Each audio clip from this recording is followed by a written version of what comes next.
नमस्कार, आप देख रहे हैं घंटी बजाओ। आपके साथ मैं हूं प्रतिमा मिश्रा। घंटी बजाओ एक ऐसा शो जो बनता है आपकी आवाज। सिस्टम की लापरवाही के खिलाफ शासन, प्रशासन और सरकार से पूछता है वो सवाल जिससे आप सभी का है सीधा सरोकार। घंटी बजाओ की आज की हमारी जो खबर है वो ये साबित करती है कि हमारा सिस्टम बीमार हो चुका है।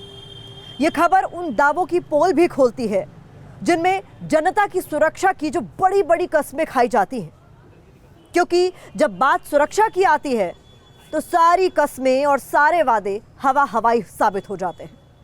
हम ऐसा इसलिए कह रहे हैं क्योंकि नोएडा में एक युवक की जान सिस्टम की लापरवाही, उसके नकारेपन के कारण चली गई।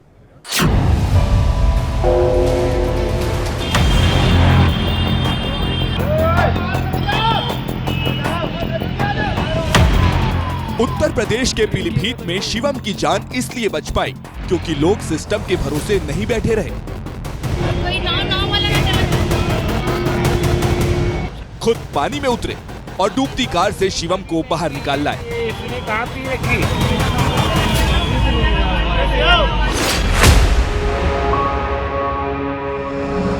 उत्तर प्रदेश के प्रयागराज में विमान हादसे के बाद भी इन दो पायलट्स की जान इसलिए बच पाई क्योंकि यहां भी लोग सिस्टम के भरोसे नहीं बैठे रहे।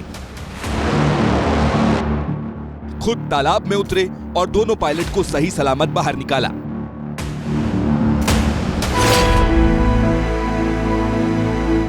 लेकिन उत्तर प्रदेश के नोएडा में रहने वाले युवराज इतने खुशकिस्मत नहीं थे।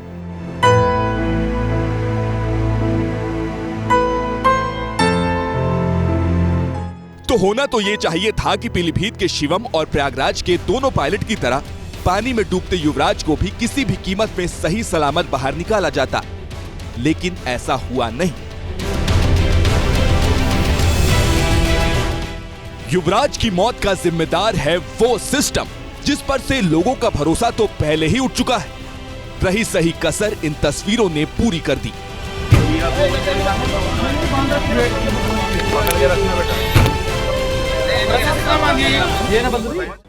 ये सोच ही कितनी डराने वाली है। एक पिता के सामने उसका जवान बेटा मौत की आगोश में जा रहा है और बेबस पिता कुछ भी नहीं कर पा रहा। नोएडा के 27 साल के युवराज के साथ यही हुआ। युवराज हर पल इस उम्मीद में रहा होगा, पुलिस है, फायर ब्रिगेड की टीम है, एसडीआरएफ है, कोई तो उसे बचा ही लेगा। लेकिन युवराज को क्या पता था, किनारे पर जो उसकी मदद के लिए वहां मौजूद हैं वो सिर्फ तमाशबीन बनकर रह जाएंगे। सोचिए, देश की राजधानी से चंद किलोमीटर दूर हाईटेक सिटी नोएडा में ये सब कुछ हुआ। लेकिन आप सिस्टम को हल्के में मत लीजिए, क्योंकि अब सिस्टम उस काम में लगा है जिसमें वो माहिर है, और वो काम है खाना पूर्ति और लीपापोती का।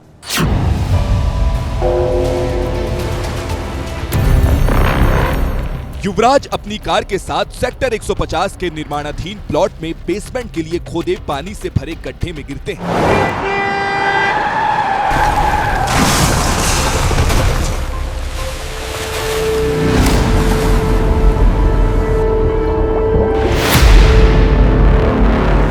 करीब 2 घंटे तक मदद की गुहार लगाते हैं। अपने मोबाइल के टॉर्च की रोशनी से सबको ये बताने की कोशिश करते हैं वो यहाँ है। घटना स्थल पर पुलिस के जवान थे, फायर ब्रिगेड और एसडीआरएफ की टीम थी, लेकिन कोई युवराज को बचा नहीं पाया। एक पिता के सामने उनके जवान बेटे ने दम तोड़ दिया। हमारा नाकारा बीमार सिस्टम तब तो युवराज को नहीं बचा पाया, लेकिन अब ऐसा दिखाने की कोशिश कर रहा है जैसे उससे ज्यादा एक्टिव कोई है ही नहीं। घटना से पहले तक गहरी नींद में सोया सिस्टम अब क्या कर रहा है जानते हैं। उसने रातों रात घटनास्थल के पास बैरिकेडिंग कर दी, स्पीड ब्रेकर पर मिटी सफेद लकीर गाढ़ी कर दी, स्ट्रीट लाइट लगा दी। घटनास्थल के पास सड़क के किनारे जो भी गड्ढे थे उन्हें भरने का काम शुरू कर दिया। सड़क के किनारे जो झाड़ियां हैं उन्हें हटा रहा है। अब प्राधिकरण हरकत में आता हुआ नजर आ रहा है, लेकिन अगर वक्त रहते प्राधिकरण ने ये काम किया होता और जो गड्ढा यहाँ पर बना हुआ है जिसमें काफी तादाद में पानी भरा है, अगर इसके जल निकासी का भी कार्य किया होता तो शायद आज इंजीनियर युवराज हम लोगों के बीच में होता। लेकिन आज सुपर एक्टिव मोड में दिख रहा सिस्टम 15 दिन पहले जाग गया होता। जो आज कर रहा है 15 दिन पहले कर लिया होता तो युवराज जिंदा होते। इनका नाम गुरविंदर सिंह है। गुरविंदर सिंह पेशे से ट्रक ड्राइवर है। जानते हैं 31 दिसंबर की रात इनके साथ क्या हुआ था? ये उसी जगह हादसे का शिकार हुए थे जहां 16 तारीख की रात युवराज हुए। कोहरा था, बैरिकेडिंग नहीं थी, कोई साइन बोर्ड नहीं था, लाइट नहीं थी, जिसके कारण इनका ट्रक दीवार तोड़ते हुए कुछ इस तरह फंस गया। गुरविंदर ट्रक से बाहर निकले और पानी में गिर गए। 3 से 4 घंटे की मशक्कत के बाद इन्हें बाहर निकाला जा सका। शाम को हम गाड़ी निकालने लगते अथॉरिटी वाले आते हैं, बोले सरदार जी ठीक हो? मैंने बोला ठीक हूँ। बोला सरदार जी हमारा ये कौन देगा इसका नुकसान? मैंने बोला यार तेरा तू ठीक है, ऐसे आदमी मैं मरने से बहुत मुश्किल से बचाऊँ, ये तुम लोगों की गलती है। जब यहाँ पे नाला है, जहाँ आप कोई दीवार करो, जहाँ कोई साइन बोर्ड लगाओ, कुछ तो लगाओ जहाँ कोई कुछ लिखा हो कि जहाँ नाला है, आदमी को पता चल जाए। वो तो पता तब चलता है जब गाड़ी उसमें गिर जाती है। जरा सोचिए, इनसे दीवार टूटने का हर्जाना मांगने वाली अथॉरिटी इस हादसे के बाद जाग गई होती। उसने इस हादसे को गंभीरता से लिया होता, उसी समय बैरिकेडिंग कर दी होती, साइन बोर्ड लगा दिया होता, लाइट लगा दी होती, तो युवराज हादसे का शिकार नहीं होते। लेकिन सिस्टम तो सिस्टम है। छोटे मोटे हादसों से उसकी नींद कहां टूटती है? उसकी नींद तब टूटती है जब उससे जवाब मांगा जाता है, ऊपर से हंटर चलता है, जैसे इस मामले में हुआ। नोएडा अथॉरिटी के सीईओ लोकेश एम को पद से हटा दिया गया। जूनियर इंजीनियर नवीन कुमार को सस्पेंड कर दिया गया। अधिकारियों को कारण बताओ नोटिस जारी किया गया। एसआईटी का गठन कर दिया गया।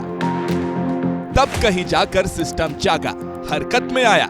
अधिकारी घटनास्थल पर पहुंचे, लेकिन जब उनसे जवाब मांगा गया तो बगले झांकने लगे।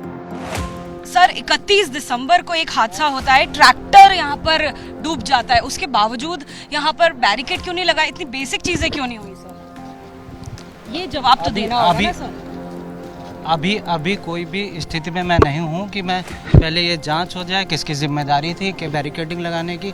जब एस्टेब्लिश हो जाएगा जरूर जवाब दिया। 2 दिन हो चुके हैं सर हादसे को, 2 दिन तो हो चुके हैं सर। इतना लेट क्यों आना हुआ सर? प्लीज किन किन पहलुओं पर जांच होगी ये भी तो बताइए। प्लीज मुझे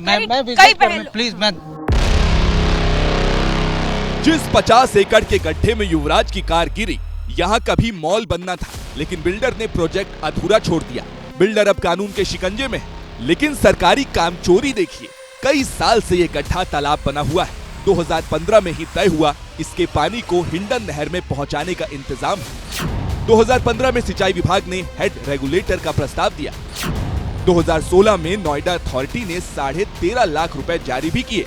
कई बार सर्वे हुआ, बैठकें हुई, लेकिन काम ठंडे बस्ते में चला गया। 2023 में नोएडा अथॉरिटी को प्रोजेक्ट में देरी की याद दिलाई गई। 2023 में ही सिंचाई विभाग ने नोएडा अथॉरिटी को बकायदा चिट्ठी भी लिखी।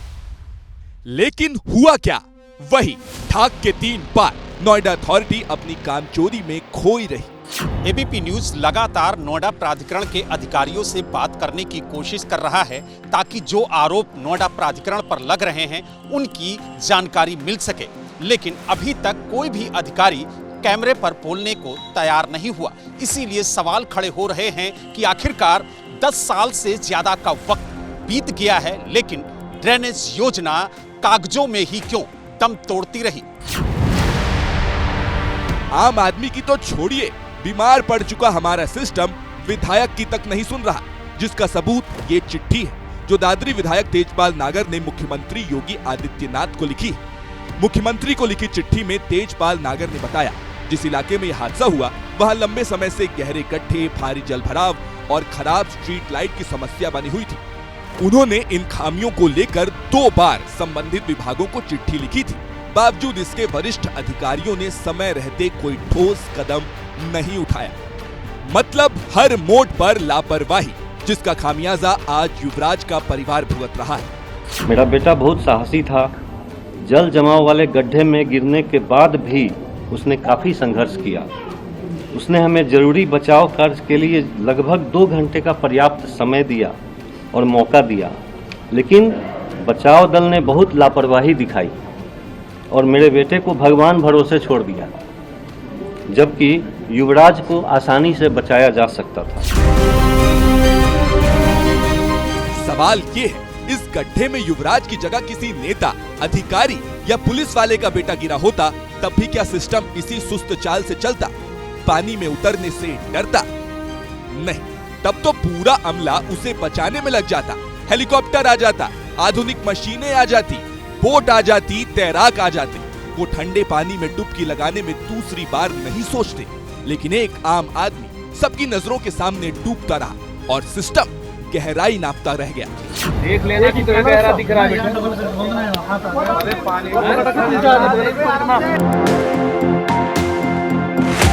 डूब तो उस सिस्टम को जाना चाहिए था जो युवराज को बचा नहीं सका और अब एक्शन का दिखावा कर खाना पूर्ति कर रहा है। इसीलिए ऐसे नकारा सिस्टम के खिलाफ बजाइए घंटी।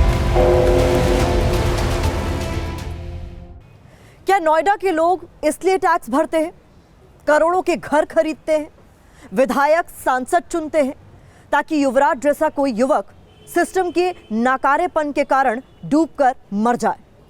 पानी से भरे जिस गड्ढे में डूबने से युवराज की मौत हुई, अब से पहले लोगों को पता ही नहीं था कि वो इतना गहरा भी हो सकता है। लेकिन सवाल तो यहाँ ये है कि इस बात की क्या गारंटी है कि अब कोई और युवराज ऐसी किसी हादसे का शिकार नहीं होगा? सिस्टम के नकारेपन के कारण किसी और युवराज की मौत नहीं होगी? जो सिस्टम युवराज की मौत के बाद जगा है, अगले किसी हादसे तक गहरी नींद में नहीं चला जाएगा? क्योंकि अब भी ऐसे कई मौत के गड्ढे हमारे आसपास खुदे पड़े हैं।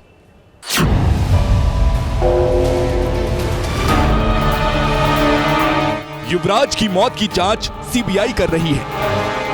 एनजीटी ने इस मामले में स्वतः संज्ञान ले लिया है। एसआईटी को 5 दिन में अपनी रिपोर्ट मुख्यमंत्री योगी को सौंपनी है। नोएडा अथॉरिटी अब उन जगहों को चिन्हित कर रही है जो हादसे की वजह बन सकते हैं।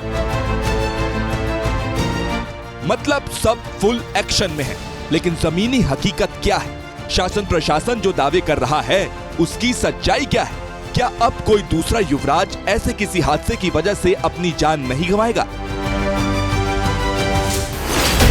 देखिए, हम ये कह रहे हैं कि बहुत जरूरी है विकास। इसकी पड़ताल करने के लिए एबीपी न्यूज की टीम जमीन पर उतरी।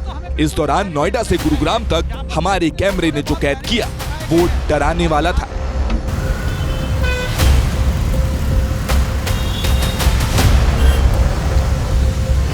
अपनी पड़ताल की शुरुआत हमने नोएडा के सेक्टर 150 में उसी जगह से की जहां युवराज की डूबने से मौत हुई थी। हादसे के बाद उस जगह बैरिकेडिंग कर दी गई है। लेकिन सवाल ये है, क्या इससे सिस्टम की जिम्मेदारी पूरी हो जाती है? तो जवाब है नहीं, क्योंकि इसी इलाके में ऐसे कई पॉइंट हैं जो अब भी हादसे को बुलावा दे रहे हैं। इंजीनियर युवराज की मौत होने के बावजूद भी और इतने दिन बीतने के बाद भी जो नोएडा प्राधिकरण है और संबंधित विभाग है, उन्होंने सेफ्टी मेजरमेंट्स को लेकर कुछ खास कदम नहीं उठाए हैं। लेकिन उसके अलावा अगर आप देखेंगे तो तकरीबन 27 जो अगर आप उसमें देखेंगे 1000 वर्ग मीटर में ये फैला हुआ है, लेकिन उसके बावजूद भी यहाँ पर सेफ्टी के मेजरमेंट हमें नहीं दिखाई दे रहे हैं। ये ग्रेटर नोएडा का जेटा सेक्टर है, जहां विकास को रफ्तार देने के लिए इस फ्लाईओवर का निर्माण हो रहा है। लेकिन इसकी कीमत यहां से गुजरने वाला कोई बाइक या कार सवार कभी भी चुका सकता है, क्योंकि यहां भी सुरक्षा के मामले में सिस्टम फेल नजर आया। इस वक्त जो हमारी मौजूदगी है वो ग्रेटर नोएडा में है और मैं ये तस्वीर आपको दिखाना चाहूँगा। देखिए, यहाँ पर एक पुल बन रहा है, फ्लाईओवर बन रहा है और कार्य प्रगति पर है।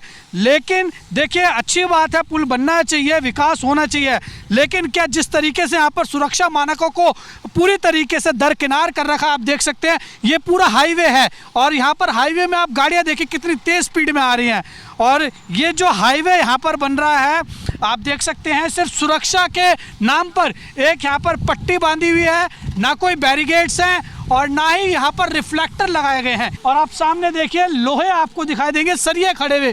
अब सोचिए कोई गाड़ी अगर तेज स्पीड में आ रही है तो वो क्या इस प्लास्टिक की पट्टी से रुक सकती है? हाईटेक सिटी नोएडा के बाद आपको मिलेनियम सिटी गुरुग्राम की तस्वीर दिखाते हैं, जहां रहना और नौकरी करना हर किसी का सपना होता है। इस शहर की चमक धमक हर किसी को अपनी तरफ खींचती है, लेकिन इस चमक धमक के इतर शहर की एक और सच्चाई है जो इन तस्वीरों में छिपी।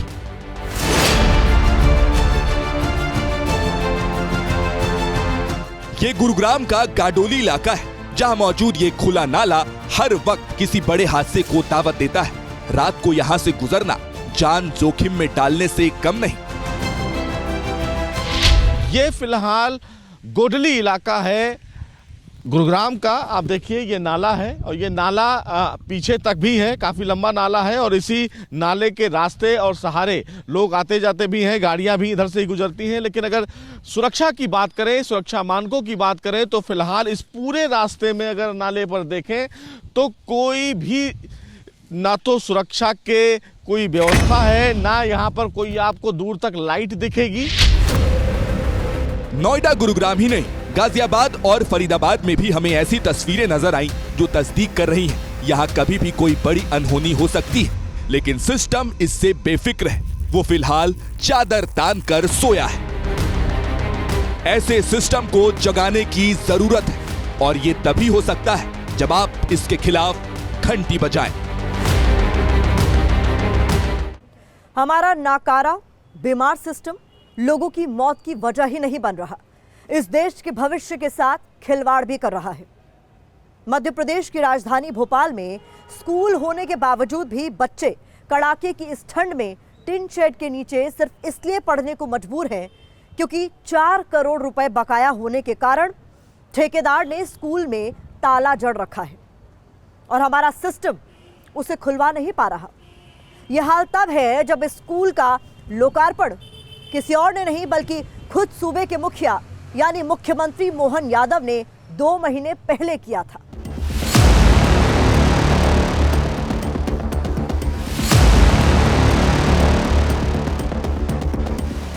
मुख्यमंत्री मोहन यादव जी जानते हैं ये बच्चे इस टीन शेड के नीचे पढ़ने के लिए क्यों मजबूर हैं? क्योंकि आपने भोपाल में जिस संदीपनी विद्यालय के नए भवन का उद्घाटन किया था उसके दरवाजे आज तक इन बच्चों के लिए नहीं खुले। करीब 29 करोड़ रुपए की लागत से बने इस अत्याधुनिक स्कूल का 25 नवंबर 2025 को मुख्यमंत्री मोहन यादव ने लोकार्पण किया था, लेकिन लोकार्पण के महीनों बाद भी स्कूल शिक्षा विभाग को हैंडओवर नहीं किया जा सका। ऐसा इसलिए क्योंकि ठेकेदार का करीब 4 करोड़ रुपए का भुगतान अब तक नहीं हुआ है। भुगतान न होने से नाराज ठेकेदार ने स्कूल पर ताला जड़ दिया। नतीजा, करीब 1000 छात्र आज भी जर्जर पुराने भवन और टीन शेड में पढ़ने को मजबूर है, जहां न पर्याप्त जगह है न बुनियादी सुविधाएं। बहुत परेशानी सर, आप इमेजिन कर सकते हैं कि शीत लहर में बच्चे ओपन में पढ़ रहे हैं।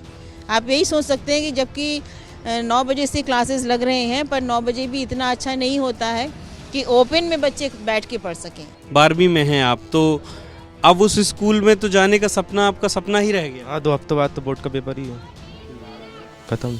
कब से उम्मीदें थी कि नए स्कूल में जाएंगे? जब से उद्घाटन हुआ स्कूल का। अधिकारी दावा कर रहे हैं मामले को जल्द सुलझा लिया जाएगा, लेकिन सवाल ये है एक ठेकेदार की इतनी हिम्मत कैसे हो गई? उसने स्कूल में ताला जड़ दिया। ठेकेदार इस तरह की हरकतें यदि करता है तो उसको शासन स्तर से ब्लैक लिस्ट भी किया जा सकता है। संभवतः ये कब तक बच्चे वहाँ पर शिफ्ट हो जाएंगे? वैसे अभी जो हमारी बात हुई है तो एजेंसी का ये कहना है कि हम शीघ्र से अतिशीघ्र जो है कक्ष उपलब्ध करा देंगे। कड़ाके की इस ठंड में इन छोटे छोटे बच्चों को इस तरह खुले में अपना भविष्य संवारना पड़े तो क्या फायदा हमारे एजुकेशन सिस्टम का? ऐसे सिस्टम के खिलाफ आपका घंटी बजाना जरूरी हो जाता है। तो फिर उठाइए फोन और बजाइए घंटी, क्योंकि आपकी एक घंटी सोते सिस्टम को जगा सकती है, जिम्मेदार लोगों को उनकी जिम्मेदारी याद दिला सकती है। घंटी बजाओ में आज मेरे साथ बस इतना ही। अगले हफ्ते मैं फिर आऊंगी किसी बड़े मुद्दे के साथ। तब तक आप देखते रहिए एबीपी न्यूज।